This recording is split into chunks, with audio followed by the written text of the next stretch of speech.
All right. So for some context, before we get into the actual details of investing in this space, I'd like to start with, hey, what is investing in a mobile home park? Because most of the time when people hear it, they think trailer park, right? They think the kind of the worst case scenario of what a mobile home park could be.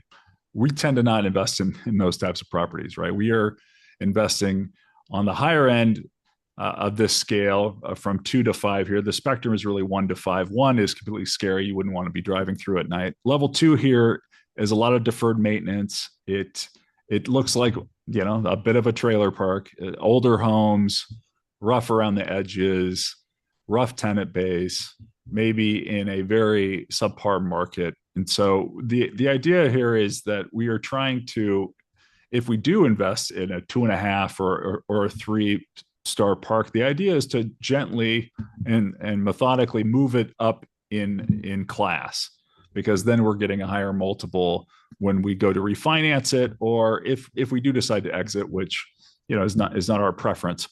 But if we do, you want to be able to move it up in asset class because you get better pricing and you get better loan terms, and you increase the number of lenders that will also lend on that asset. So you're increasing the liquidity, so to speak, of that product, of that real estate property.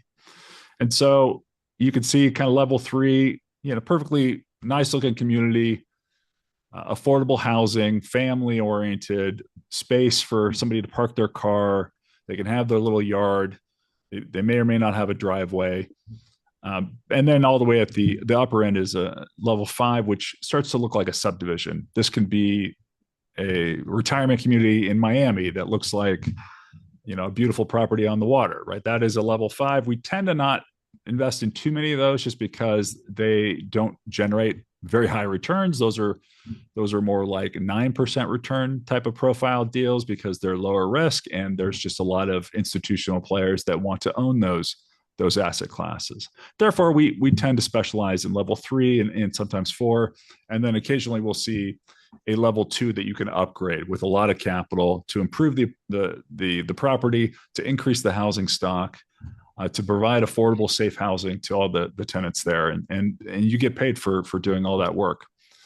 So that hopefully gives you some context of what we're talking about when we're investing in mobile home parks. And here's one of our investments that we've made. This is in Montana. As you can see, extremely nice looking community. Almost looks like a subdivision. It's just there's manufactured homes in them as opposed to stick built. Here's a 3-star park in North Carolina that we've invested in. Once again, perfectly safe, nice looking community. Not as nice as the Montana deal, but this is kind of a bread and butter type of investment that can generate great returns with, we feel, lower risk, and provide safe, affordable housing to the tenants.